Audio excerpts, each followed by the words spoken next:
성경에 보면 하나님의 말씀은 진리고 진리는 오직 동일하게 모든 사람들에게 받아들여지고 또 수용되어지고 이해되어져야 함에도 불구하고 그 진리의 말씀을 해석하는 데에는 다양한 종류의 해석이 있습니다. 그건 우리의 부족함 때문이죠. 왜냐하면 하나님의 말씀을 해석하시는 분은 창세기의 하나님 아버지, 그리고 다니엘서의 하나님의 성령님, 그리고 누가복음의 예수 그리스도, 삼위일체 하나님이신 분만이 성경을 해석하실 수 있다. 그래서 하나님의 타이틀 중에 하나가 해석자이십니다. 인터프리터. 하나님이 하나님의 말씀을 해석을 해주셔야지 우리가 이해를 하고, 그 해석을 어떻게 해주시는가 방법도 고린도전서 2장에 써 있습니다. 그럼에도 불구하고 왜 이렇게 해석이 다 달라지는지, 그나마 기본적으로 구원에 관한 교리가 일치해서 확실하게 구원을 받고 성령님께서 내주하신다면 그나마 다행인데, 그게 아니라 잘못된 성경 해석으로 인해서 구원과는 거리가 멀고 정반대로, 그리고 그 잘못된 해석에 휩싸여서 평생을 정말 뭐라고 해야 되나요? 마귀의 속박에 또는 오류에 거짓 교리의 속박에 얽매여 있다가 평생을 보내시는 분들이 있는 것 같아요. 서두가 길었는데 제가 작년 10월에 대방동으로 이사를 갔는데, 거기가 예전에 저희 교회가 거기 건물이 있었던 장소입니다. 바로 필요 어떻게 하다 보니까 그쪽 동네로 이사를 갔는데, 거기에 참 예수 교회라는 간판이 붙어 있더라고요. 참 예수 교회. 가짜 예수가 있긴 있는 모양이다. 그렇지 않고서야 참 예수 교회. 근데 보니까 뭐 아이가 안식일을 지키는 것 같아요. 토요일 날은 사람들이 왁자지껄하고 주일날 나올 때 없는 거 보니까. 그래서 어제는 어떻게 산책을 하다가 지나가다가 거기가 오전에 9시 반에 예배를 드리는가 보더라고요. 토요일 날. 그래서 나보고 들어오라 그래서, 저는 들어갈 필요는 없고 여기가 도대체 어떤 교회인지 뭐 책자를 좀 줘보라고. 그래서 가져가서 봤더니 이거 정말 뭐라고 얘기를 해야 될지 모르겠는데 너무나 그럴싸하게 써놨는데, 뭐 완전히 뭐 하나님 말씀하고는 거리가 먼. 그런데 성경은 잔뜩 써 있어요 거기. 그러니 이걸 어떻게 참. 그런데 이런 일이 뭐 어디 이것뿐이겠습니까? 뭐 비일비재하죠. 예, 제가 구원을 받고 난 다음에 구원 받은 성도들 중에서 납득할 수 없는 이야기를 많이 들었는데, 그 중에 하나가 뭐냐면, 나는 구원받은 이후에 단 한 번도 죄를 안 지었다 그러더라고요. 그래서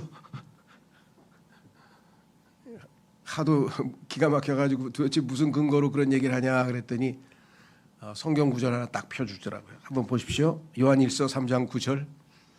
요한일서 3장 9절. 성경을 문맥과 상관없이 자기 자의적으로 사사로이 해석하면 어떤 일이 벌어지는가? 요한일서 3장 9절에 보니까 누구든지 하나님께로부터 태어난 자는 죄를 짓지 아니하느니라. 나는 하나님께로 태어났다 이거야. 거듭났다 이거야. 하나님의 자녀라 이거야. 그러면 죄를 안 짓는다고 성경에 써 있지 않냐 이거야. 이는 그분의 씨가 그의 안에 남아있기 때문이라. 그런즉 그는 죄를 지을 수 없나니. 죄를 안 짓는 정도가 아니라 죄를 지을 수 없다 그랬잖아요. 그러니까 자기는 죄를 지을 수 없다는 거예요. 그가 하나님께로부터 태어난 까닭이라. 이 구절만 딱 띄어서 읽으면 그 사람 말이 맞죠. 그런데 내가 여태껏 살면서 지켜보니까 죄를 많이 지으시던데 그랬더니 그것은 죄가 아니라는 거예요. 왜가 죄가 아니냐니까. 여기 써 있으니까 나는 거듭났는데 하나님 죄를 지을 수 없다 그래서 내가 한 짓이 그게 죄가 아니라는 거예요. 그 성경의 다른 곳에서는 당신이 한 짓이 죄라고 많이 써 있는데, 성경에 보니까 로마서에도 써 있고 마태복음에도 써 있고, 그랬더니 한다는 소리가 그것은 연약함이라는 거야. 실수라는 거야. 죄가 아니라는 거야. 자신은 과거, 현재, 미래의 죄를 이미 다 용서받았기 때문에 죄와는 상관없고 죄를 지을 수도 없고, 이거 황당한 소리를 하더라고요. 그래서 분명히 죄를 짓고 하나님께 자백을 하고 용서를 안 받으면 양심이 괴로워서 살기 힘드실 텐데 그랬더니 아니면 양심이 아예 마비됐던가 둘 중에 하나인데 가만히 있더라고요. 괴로우시죠? 그러니까 가만히 대답 안 하니까 괴로운가 봐요. 근데 문제는 이 구절만 하나 붙들고 있는 거야. 다른 구절들과 비교해서 객관적으로 보는 게 아니고.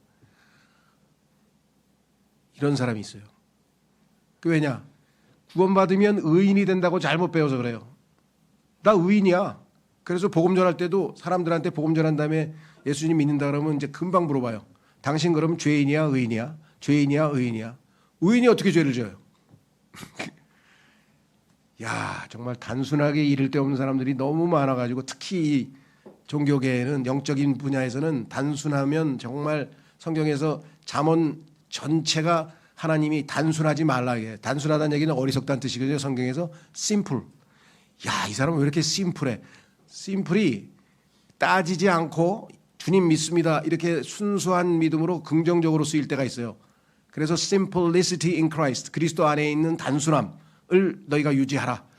머리로 막 계산해서 뭐 이렇게 볼까 저렇게 볼까 막 따지지 말고 하나님 말씀대로 하라는 얘기인데 그런 좋은 뜻으로도 쓰이지만 때로는요. 심플은 뭐냐면 너무 단순해서 그야말로 어리석은 거예요. 분별을 못하는 거죠. 하여간 참 뭐 여기서 제가 몇십 년 동안 겪었던 얘기를 어떻게 다 할 수 있겠습니까만은 별의별 일들이 다 벌어지고 있거든요. 자, 그래서 성경에 보면 제가 이건 읽겠습니다. 여러분 찾지 마시고요. 로마서 3장에 보면 이렇게 써 있어요. 뭐라고 써 있냐면요. 그러나 만일 우리의 불의가 하나님의 의를 돋보이게 한다면 우리가 무슨 말을 하겠느냐. 내가 불의해. 옳지 않아. 근데 그러다 보니까 하나님은 굉장히 더 의로우셔. 더 올바르신 모습을 볼 수가 있어. 자, 두 개를 색깔을 비교할 때 회색과 흰색을 비교하면 뭐 그냥 비슷비슷한 것 같지만 흰색과 검정색을 비교하면 훨씬 확 뚜렷하게 차이가 날 거 아니겠어요? 예, 그러니까 우리가 점점 죄를 많이 져서 검정색에 가까워질수록 하나님의 흰색은 더 돋보인다. 그러니까 우리가 죄를 많이 지을수록 하나님은 더 영광을 받으신다. 이런 궤변을 늘어놓는 사람들이 기독교 초반에 있었는데 성경에도 써 있잖아요. 그래서 하나님께서 금하시기를 바라노라. 또 어떤 사람이 이랬어요? 만일 나의 거짓말을 통하여 하나님의 진리가 더욱 넘쳐서 그분의 영광에 이르렀다면 어찌하여 내가 아직 죄인으로 또한 심판받는 것이냐.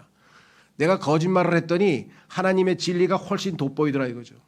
내가 더러운 모습과 하나님의 깨끗한 모습을 비교하니까 내가 더러울수록 하나님이 더 깨끗하시더라. 그러면 내 거짓말 때문에 하나님이 영광을 받으셨는데 내가 왜 죄인이냐. 이런 사람들이 있다 그랬어요. 희한하죠. 예? 성경에 써 있는 거 보면 이 당시에도 이런 사람들이 의외로 많았던 것 같아요. 이런 사람도 있어요. 은혜가 넘치게 하려고 우리가 죄 가운데 지속적으로 거하겠느냐? 왜 이렇게 얘기했어요? 그런 사람들이 있어요. 내가 죄를 지금 뭐 쉽게 얘기해서 100개를 지었어. 근데 하나님이 나를 용서해 주셨어. 그러면 하나님은 얼마나 자비로우시고 은혜로우세요. 그렇죠? 근데 내가 1000개를 죄를 지었어. 근데 하나님이 나를 용서해 주셨어. 그럼 하나님은 10배로 더 은혜로우신 거야. 그러니까 우리가 죄를 더 계속 지어야 되지 않겠느냐? 황당스럽지만 논리적으로 보면 그런 것 같은데. 그래서 심지어는요 이런 교회가 있어요. 우리 아니었으면 예수님은 영광 못 받으셔요. 그래서 왜 그러니까 우리가 죄를 지었으니까 예수님께서 십자가에서 죽으셨고 예수님이 부활하셨고 영광을 받으셨지. 우리가 죄를 안 지었으면 예수님이 할 일이 없으시잖아. 예수님 우리가 죄를 안 지어도요 항상 영광 받으시고 항상 높임을 받으시는 분이시지 우리가 죄를 지어서 우리 죄를 용서해 주셔서 비로소 처음으로 영광을 맛보신 게 아니죠. 근데 이상한 논리들을 갖다가 이끌어가요.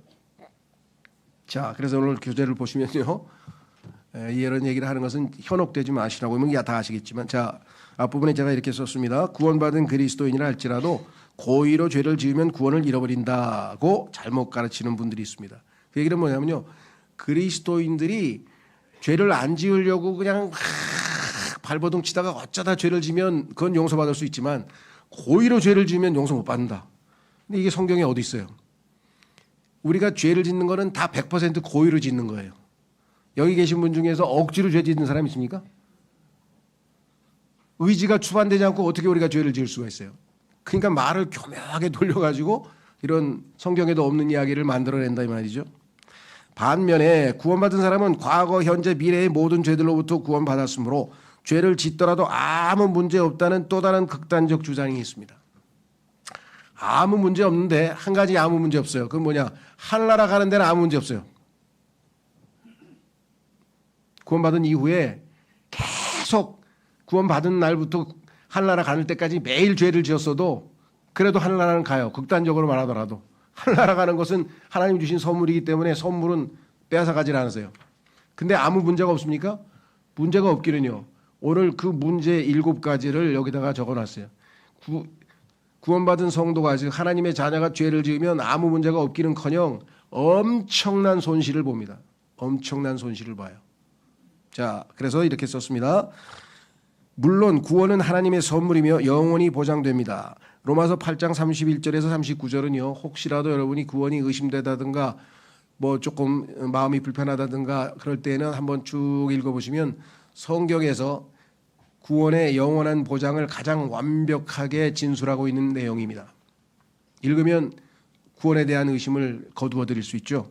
자, 그러나 구원받은 사람이 죄를 지으면 죽어서 하늘나라에 가는 것 말고는 그거 빼고는 그거는 하나님이 주신 선물이니까 빼앗지는 않지만 많은 손실을 입습니다. 주님은 단지 죄의 형벌로 오토마토만 우리를 구원하는 것이 아닙니다. 구원받은 우리에게 하나님께서 주신 축복이 유일하게 지옥에 안 보내고 하늘나라 보내는 거 한 가지만 있느냐? 그건 아니에요. 그건 구원의 결과예요. 그러면 구원받은 이후에 이 땅에서 살 때 죄가 우리를 지배한다 그랬어요. 성경에 보니까 rule, R-U-L-E, rule, 우리를 지배자 아시죠? 우리를 지배하고 우리를 부려먹어서 죄를 또 짓게 하고 우리를 괴롭게 하고 할 텐데 그 죄의 권능, 죄가 파워가 세요. 파워를 가지고 우리를 지배하려고 권력으로 다스리려고 할 때 거기서부터도 우리를 매일매일의 삶에서 구원해 주십니다. 이것이 구원받은 그리스도인들이 가장 부족하고 모자르고 잘 모르는 부분이에요. 이 부분에 대해서 정확하게 성경을 잘 통해서 잘 성장해서 충분히 인식해야 죄를 안 지을 수도 있구나. 내가 주님께 순종만 하면. 자, 그 다음에 여기 뭐라고 되어 있냐면 죄 권능으로부터 우리를 구원하고 계시며 주님께서 오실 때 죄의 임재로부터 죄와 영원한 결별이에요. 얼마나 감사합니까? 그죠? 죄가 아예 내 근처를 얼씬하지 않아요. 죄가 하나님 근처를 얼씬하지 못하는 것처럼 우리 근처에 죄와는 영원한 결별을 할 수 있어요. 그게 임재라 그래요. presence, 임재로부터 우리를 구원하실 것입니다. 하나님은 항상 우리와 함께하고 죄는 우리와 영원히 결별하는 그 마지막 하늘에서의 우리의 모습이죠. 따라서 이제 그리스도인이 죄를 짓는다면 문제가 많아요. 하늘나라 가는 거 빼고 나머지 다 문제예요. 모조리다. 자, 첫 번째 구원받은 사람이 하나님의 자녀가 그리스도인이 뭐라고 표현하든지 간에 거듭난 사람이 죄를 지었다. 그러면 하나님과의 교제를 잃어버립니다. 하나님과의 교제를 잃어버릴 수 있습니다. 성경에 써 있기를 이사야서 59장 2절에 오직 너희의 죄악들이 너희와 너희 하나님 사이를 분리하였고 너희 죄들이 그의 얼굴을 너희에게서 숨겼으니 그가 듣지 아니하시리라. 하나님과 우리와의 관계가 끊겨버리는 것은 그렇죠? 그것은 바로 죄악이라고 그랬고 죄라 그랬습니다. 그래서 죄를 지은 사람하고는 하나님께서 기도도 안 들어주시고 여기 써 있잖아요. 듣지 않으신다 그랬고요. 그뿐만 아니라 얼굴을 숨겨버리신다고 성경에 있습니다. 이스라엘 백성들에게도 자주 말씀하십니다. 너희가 그렇게 우상 숭배하고 내 말 안 듣고 반역하고 그러면 내가 내 얼굴을 숨겨버리겠다. 숨어버리겠다. 여러분들 어린아이에게 가장 큰 공포가 뭡니까? 같이 있던 엄마가 없어져 버렸어. 그보다 큰 공포가 있습니까? 하나님께서 내 인식이 안 돼. 하나님이 느껴지질 않아. 없어져 버렸어. 하나님의 임재를 놓쳐버렸어. 뭐라고 표현하든 간에. 무슨 말인지 아시겠어요? 그러면 얼마나 우리의 삶이 공포스럽고 자 그래서 여기 보시면 죄입니다. 죄. 분리시켰죠? 최초의 하나님과의 분리도 죄로 말미암아 아담과 이브의 죄로 말미암아 하나님께서 분리시켜서 화영검으로 다가오지 못하도록. 여러분 상식적으로 생각해 보세요. 아버지가 지금 화가 나셨어.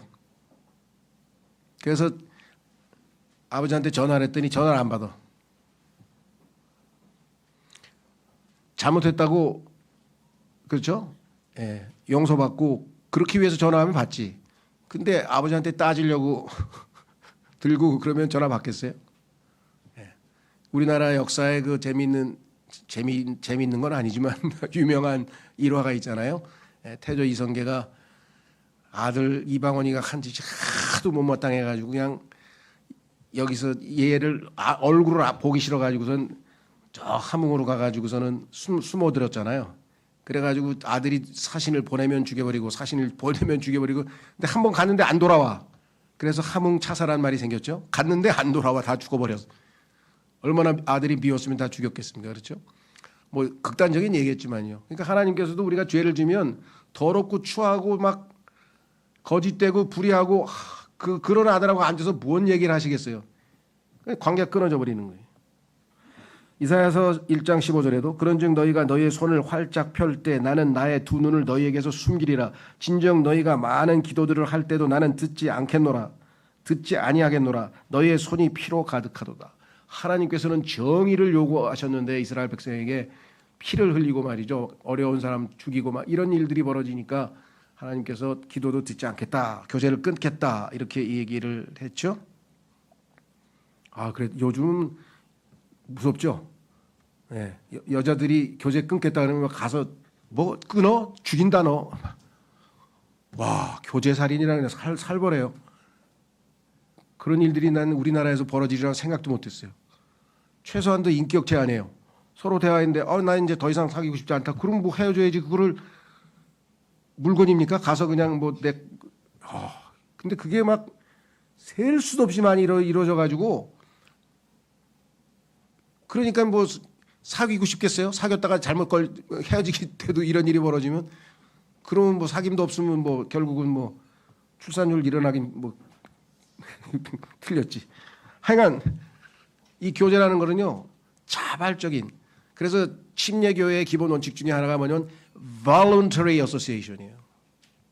자발적으로 사귀는 거예요. 내가 원할 때 저쪽에서 싫다 그러면 형님하고는 불편해서 교제 안 하겠습니다. 그럼 수용하는 거예요. 그거를 가가지고 뭐 그리스도인이 왜 저렇게 쪼잔하냐 그러고 가가지고 그렇게 얘기하면 안 돼. 그 사람 자율 의지를 존중해 줘야지. 그렇죠? 예. 그래서 이 교제. 자, 그래서 잠언 28장 9절에 보면 율법을 듣는 데서 자신의 귀를 돌려버리는 자는 그의 기도마저 가증함이 되리라. 그래서 기도도 하나님이 안 드시겠다고 성경에 이렇게 분명하게 말씀을 하셨죠. 자, 그래서 우리는 이제 첫 번째 교제, 하나님과의 관계, 아버지와 아들이라고 하는 신분, 관계는 그대로 유지되지만 사이가 나빠져가지고 얼굴 안 보는 사이가 돼버렸다. 자, 그래서 우리는 두 번째로 갑니다. 첫 번째 제일 중요한 게 교제고요. 두 번째는 하나님과 교제를 안 하면 그리스도인인 기쁨이 어디 있겠어요? 주의 기쁨이 우리의 힘이라 그랬는데 주님께는 항상 즐거움이 있다 그랬죠.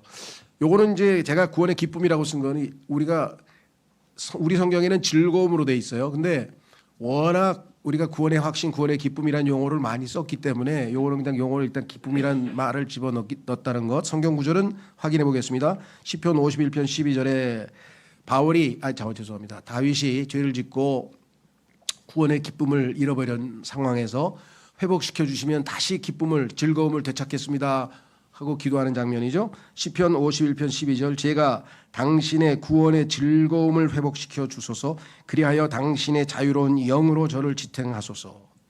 성령님께서 우리 안에서 자유롭게 운행하셔야 우리가 진정한 즐거움을 누릴 수가 있겠죠. 그렇죠. 어떤 사람은 구원 받았어요. 그런데 불안해해요. 구원의 확신이 없어요.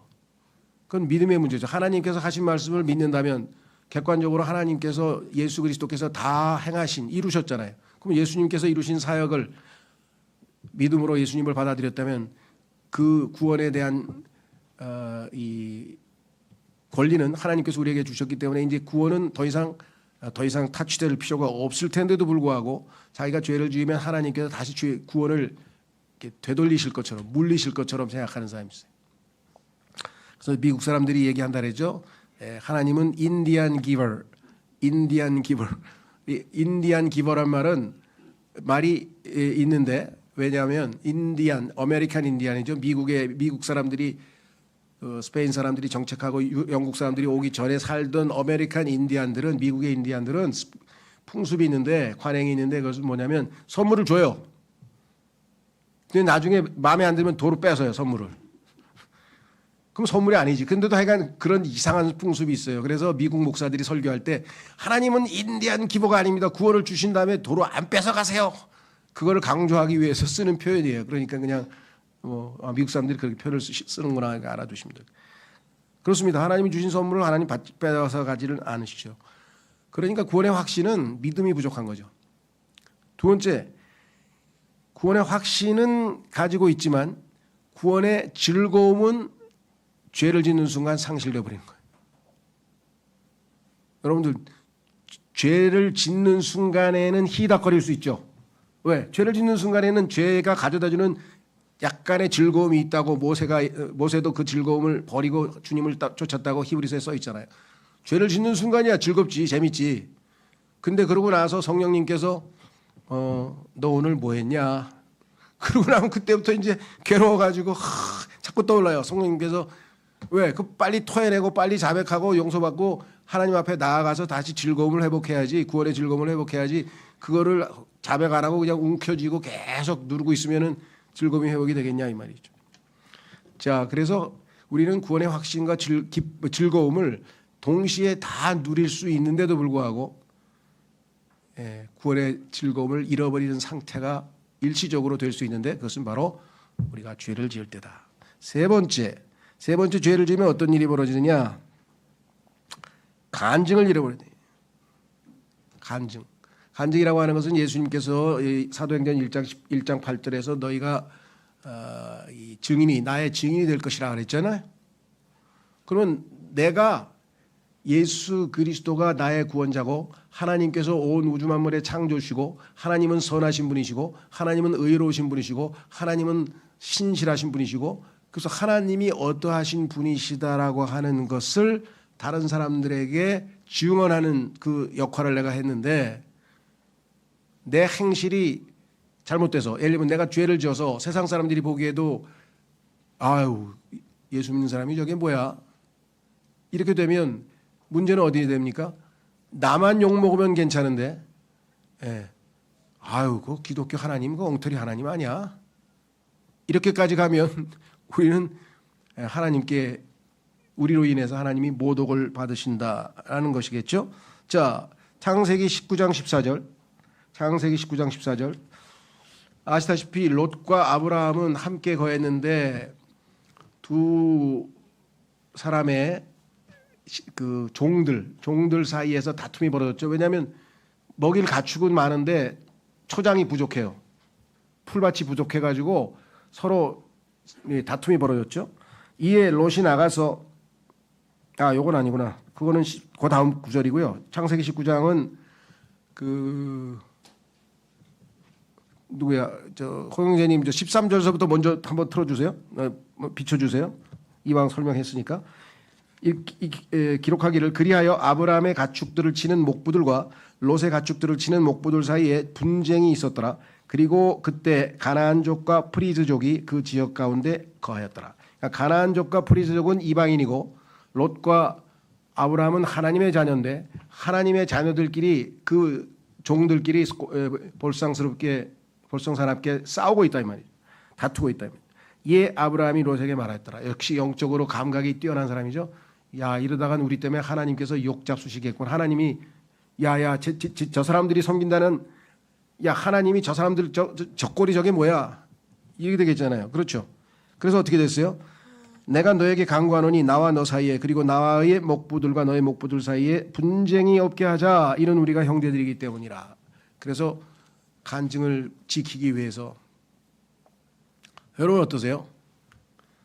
제가 효자가 된 한 사람의 얘기를 들었는데 그 사람이 어떻게 효자가 되냐 그랬더니 아주 망나니 중에 망나니였나 봐요. 근데 그 부모님들은 그래도 꽤 점잖으신 분이었던 모양이지. 그래서 동네에서 유지급으로 이렇게 존경을 받던 분이신데 그 아들이 하는 꼴을 보고 항상 그랬다는 거예요. 아휴, 안 됐네, 안 됐어. 아휴, 어떻게 저런 아들을 두셔가지고 그냥 저렇게 고생들을 하시나 하고 동네 사람들이 얘기하는 걸 들었어요. 어우, 그랬더니 이 친구가 그냥 야, 나 때문에 우리 아버지 어머니가 저렇게 훌륭하신 분들이 욕을 먹는구나. 정신 차려야 되겠다. 그리고 정신 차렸다는 거예요. 아니, 세상 사람들도 그러는데 우리 그리스도인들은 어떻게 돼요? 내 행실 하나 때문에 온 우주 만물을 창조하신 거룩하신 하나님의 이름이 모독을 당하는 거예요. 이건 뭐 정말 엄청난 일이죠. 그래서 창세기 19장 14절에도 비슷한 일이 있어요. 그것은 뭐냐? 이에 롯이 나가서 그의 딸들과 결혼한 그의 사위들에게 전하여 말하기를 너희는 일어나 이 장소에서 나가라. 이는 주께서 이 도시를 멸하실 것이기 때문이라 하였더라.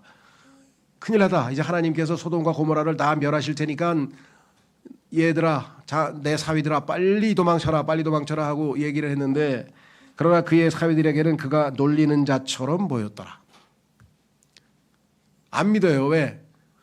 이제껏 롯이라고 하는 사람이 한 행실을 봤을 때 그 사람이 한 말이 진짜일 리가 없다 이거지. 믿을 수가 없다 이거지.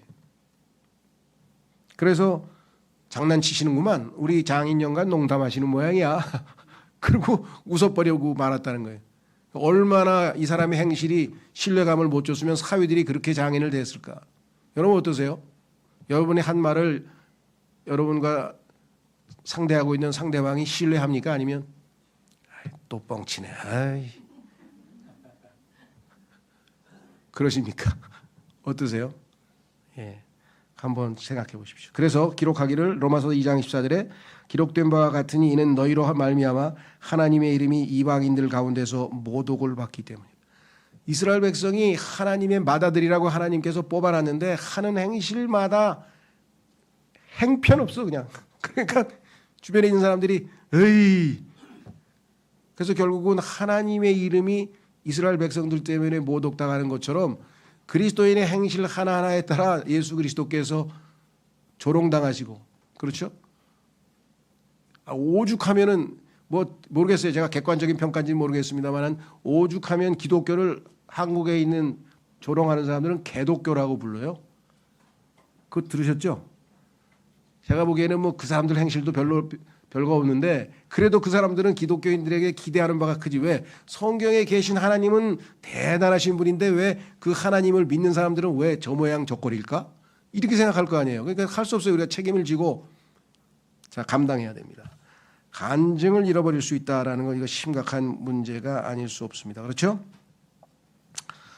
예. 그 다음에 그래서 세 번째 지났죠? 네 번째로 가보겠습니다.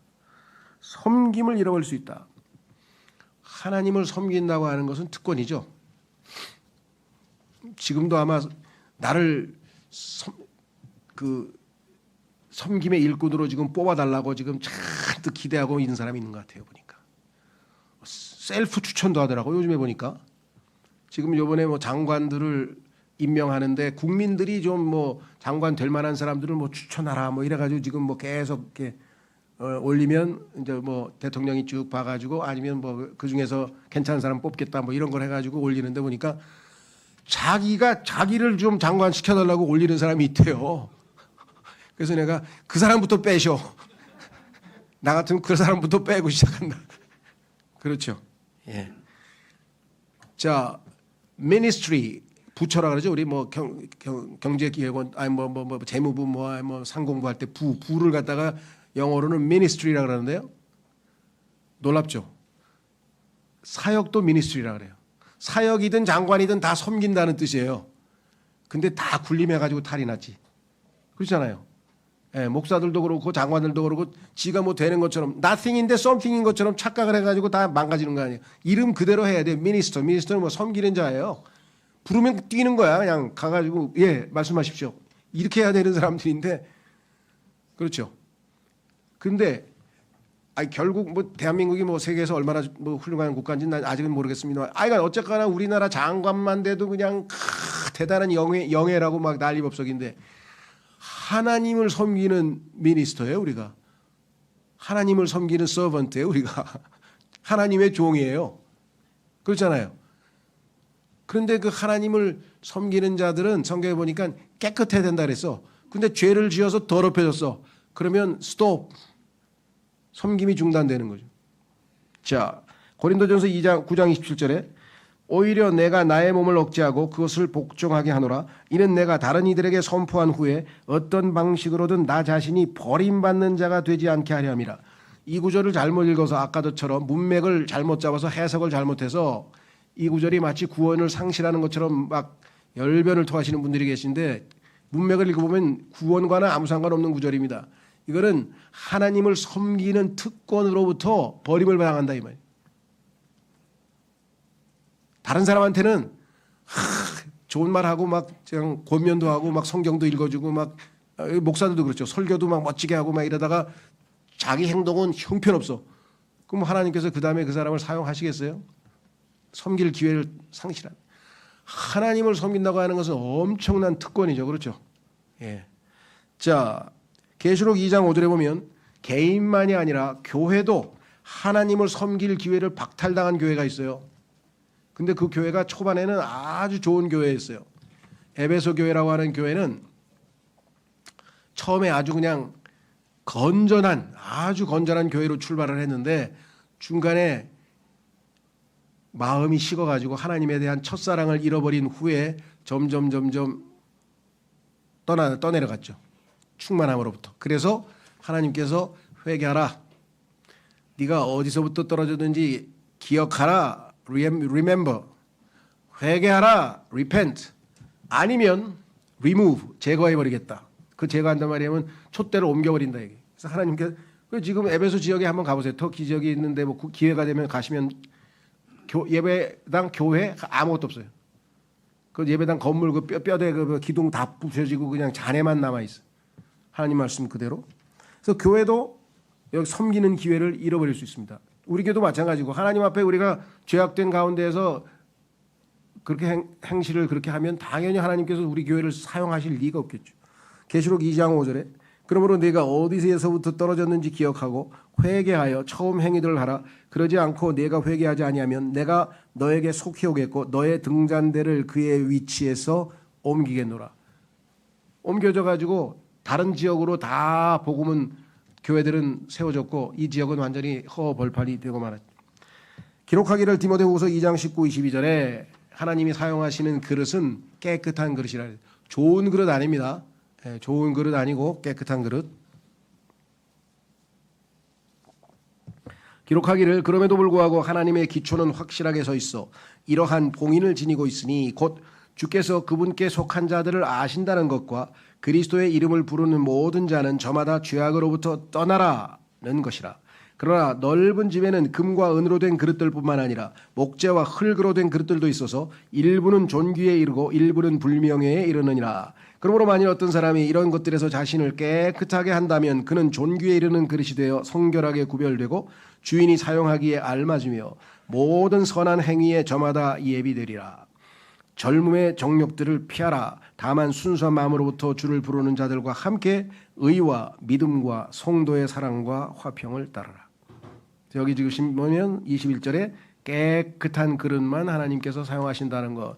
그 죄를 지으면 빨리 깨끗하게 하는 방법이 있잖아요. 좀 이따 살펴보겠습니다. 요한일서 1장 9절에 우리 죄를 깨끗하게 해주신다는 약속했기 때문에 빨리 깨끗하게 하고 다시금 우리가 주님을 섬겨야 되겠죠. 다섯 번째, 보상을 잃어버릴 수 있다. 이게 하나님께서 주신다는 보상을 상실할 수가 있어요. 요한 2서 8절에 보시면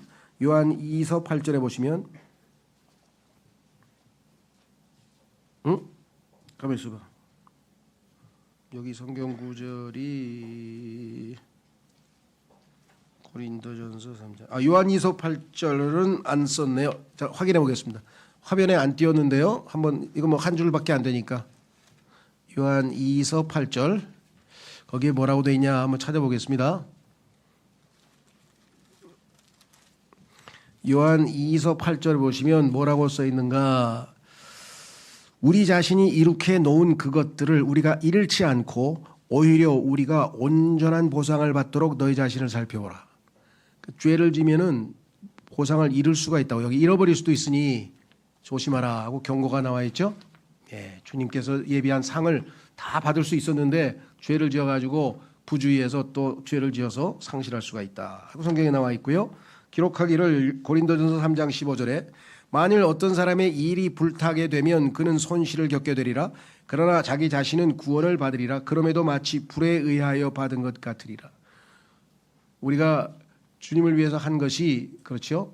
온당치 아니면 즉 죄로 오염된 마음 상태에서 하나님을 위해서 뭔가 일을 했다 하더라도 그것은 이미 오염된 거기 때문에 다 불타고 남지를 않습니다. 순수하게 죄 없는 상태에서 주님을 섬겨야죠. 죄 있는 상태에서 아무리 여러 가지 종교 활동을 많이 했다고 해서 그게 다 보상받는 게 아니라고 성경에 분명하게 기록되어 있다는 것이죠. 보상까지 또 손실을 보고요. 그 다음에 6번째, 건강을 잃어버릴 수 있습니다. 조심하십시오. 그리스도인이 아프다. 그러면 그게 다 죄 때문이냐? 그건 아니죠. 당연히 아닙니다. 죄 때문일 수도 있습니다. 그런데 죄 때문만 아니고요. 한 대여섯 가지의 요인이 있기 때문에 여기서 길게 얘기하지 않지만 그러나 죄도 한 가지 요인이라고 성경에 써 있습니다. 예, 확인해. 그래서 혹시라도 여러분이 아프면 일단 하나님께 혹시 내가 죄를 지은 것이 없는가부터 점검을 해봐야 돼요. 근데 죄를 안 지었는데도 아프다. 그러면 이제 그 다음으로 하나님께 물어봐야죠. 성경에 보니까 이런 이유 때문에 이런 이유 때문에 이런 이유 때문에 제일 고상한 것은 사도 바울처럼 왜 아픕니까? 교만을 방지하기 위해서. 교만하면 망하니까 하나님께서 나를 안 망하게 하려고 교만하지 않도록 자만하지 않도록 하나님께서 평생 얼마나 훌륭하면 사람들이 주변에서 그냥 사도 바울 얼마나 했겠어요. 막 대단히 훌륭하신 분이라고. 그러면 얼마나 쉽게 교만해지겠어요. 그러니까 하나님께서 여기다가 사탄의 사자 육체의 가시를 딱 꼽아놔가지고 밤낮 쑤셔 아픈데 무슨 칭찬하면 칭찬 소리가 들리겠습니까? 아파 죽겠는데 지금. 하나님의 묘수죠, 묘수. 야, 참 하나님 기가 막히신 것 같아. 아프면 칭찬 아니라 별걸 해줘도 아무짝에 소용없어요. 그것을 감사히 여기는 거예요. 사도 바울의 위대함은 연약할 때 강하다. 이렇게 얘기를 했죠. 자, 그래서 성경에 보면은 건강을 잃어버릴 수 있다. 확인해 보겠습니다. 고린도전서 11장 29절 30절에 보시면 이는 합당하지 않게 먹고 마시는 자는 주의 몸을 분별하지 않은 채 자신을 향한 단죄를 먹고 마시는 것이기 때문이라. 자, 죄를 지은 상태에서 자백하지 않은 채로 주의 만찬에 참여했다. 문제가 있고요. 두 번째, 주의 만찬을 착각해가지고 하나님의 말씀대로 이해하지 못하고 이 포도 주스를 마시면서 이거 싹 마시는 순간에 이게 그냥 샥 해서 예수님의 피가 돼서 내 속에 싹 들어갔다. 그럼 화채설을 믿고선 잘못 믿고 만약에 이걸 마셨다. 그러면 그것도 역시 죄죠.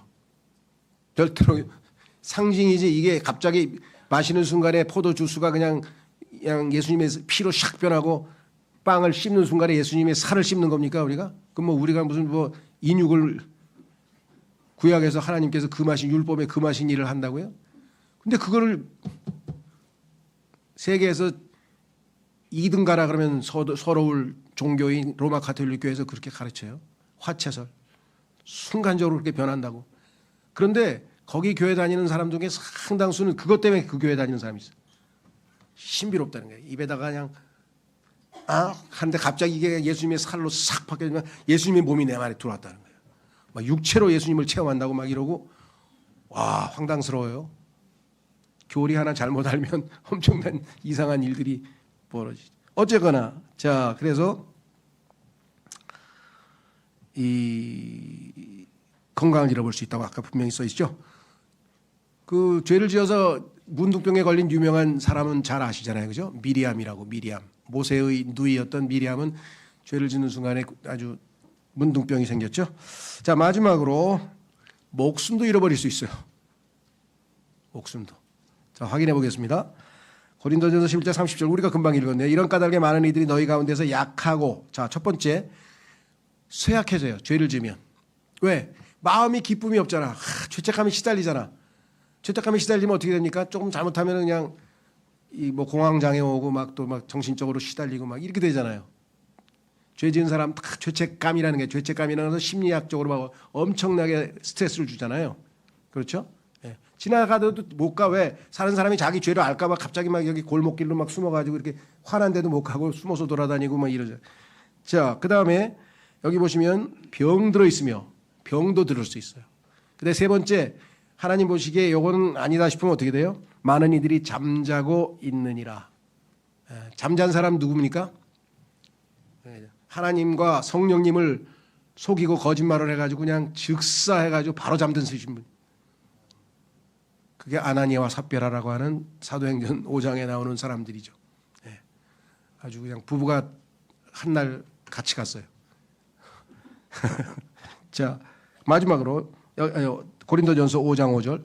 그러나 이를 육신의 멸망을 위해 사탄에게 넘겨 죽는 것은 그 영이 주 예수의 날에 구원받게 하려 함이라.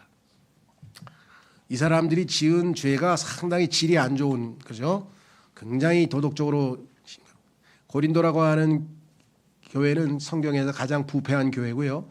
고린도라고 하는 도시 자체가 소위 말하면 그냥 홍등가가 즐비한 그 선원들이 배 타고 오는 그 선원들이 거기 잠시 머물러서 그냥 그렇게 지내고 또 가고 그래서 항구 도시는 여러 가지 면에서 안 좋은 점이 많아요. 영적으로 봤을 때. 근데 뭐 그 얘기를 길게 하려는 한 건 아니고 어쨌거나 여기 나와 있는 것처럼 뭐라고 얘기를 했냐면은 사탄에게 넘겨줬어요. 그러니까 육체는. 왜? 이 육체를 가지고 몸을 가지고 하나님께 영광을 돌리라 그랬는데 하나님께 죄를 지었으니까 육체는 죽게 만들고 그래서 죽었죠. 영은 살려. 왜? 이건 하나님께 구원받은 사람이니까. 그러니까 구원받은 사람도 이렇게 비참한 신세가 될 수 있고요. 그 다음에 마지막 성경 구절 로마서 8장 13절에 보시면 이는 만일 너희가 육신을 따라 산다면 너희는 죽을 것이기 때문이라. 육신을 따라 살면 죽습니다.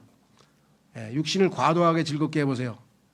계속 담배 피고 계속 술 먹고 그냥 계속 그냥 그런 식으로 살면 육신을 위해서만 살면 당연히 일찍 죽죠. 그러나 만일 너희가 성령을 통하여 몸의 행실들을 죽이면 적당하게 절제하죠. 그러면 너희는 살리라. 자, 그래서 우리는 7가지 손실.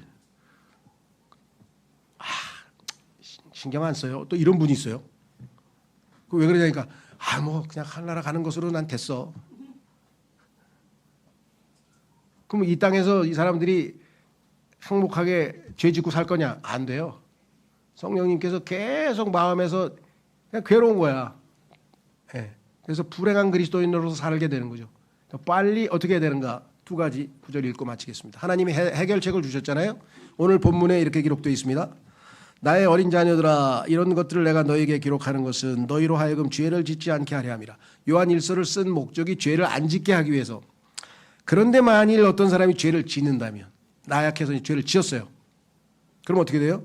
아버지와 함께 계시는 변호인이 우리에게 계시니 변호사가 계신데 승률이 100%야. 2000년 동안 승률이 100%야. 매번 이게 왜? 다 본인이 책임을 지고 다 갚았으니까. 곧 의로우신 분 예수 그리스도시라. 그러면 이 변호인에게 가야 될 거 아니에요. 그렇죠? 어떻게 해야 되느냐? 자백을 하면 됩니다. 요한일서 1장 9절 마지막 9절 한번 여러분과 제가 화면 보시면서 다 같이 천천히 한번 같이 읽겠습니다. 시작. 만일 우리가 우리의 죄들을 자백한다면 그분께서는 신실하시고 정의로우셔서 우리에게서 우리의 죄들을 용서하시고 모든 불의에서 우리를 정결하게 하시느니라. 교제 회복의 방법이 우리에게 분명하게 놓여 있는 거죠. 그래서 우리는 죄를 가볍게 여기면 안 됩니다. 죄 때문에 하나님께서 인간의 몸을 입고 이 땅에 오셔서 그 고초를 겪으시고 죽으신 거예요. 죄를 멸하시기 위해서, 죄의 속박으로부터 우리를 건져내시기 위해서. 그런데 우리가 가볍게 죄를 짓습니다. 너무 지을 때는 그냥 마귀에게 홀린 것처럼 죄를 짓고 나서 나중에 깨어나면 어떻게 이렇게 쉽게 죄를 졌지? 그렇잖아요. 그죠? 얼마나 나약해요. 우리가 항상 가능하면 죄를 안 짓는 게 우리에게 제일 중요하죠. 그러나 죄를 지었다면 즉시로 주님 앞에 가서 자백하고 깨끗하게 씻음 받고 다시 선한 양심으로 주님을 섬기고 또 살다가 또 넘어지면 또 주님 오실 때까지 이것은 우리에게 항상 있어야 될 상비약이에요. 상비약. 그렇죠? 예. 제가 해외에 나갈 때 항상 가지고 다닌다 그랬잖아요. 아, 이게 선전하면 걸리나? PPL 광고. 예. 그 펜잔하고 정로화는 내 주머니에 그냥 항상 붙어 있어요. 아, 한국에서는 길 가다 약국에서 사면 되지만 해외 가면 그거 어떻게 사? 예. 그러니까 수시로 어떨 때 막 속이 안 좋을 때 그 다음에 두통. 근데요 이게 100% 효과야. 기가 막히고 그래서 한국 사람이 한국의 그 의학이 기술이 좋은가 보다 싶은데 어제가나 예수 그리스도의 피는 100%입니다. 예. 그래서 여러분과 제가 이렇게 손해 보는 그리스도인이 안 되셨으면 좋겠습니다. 다 같이 기도하겠습니다.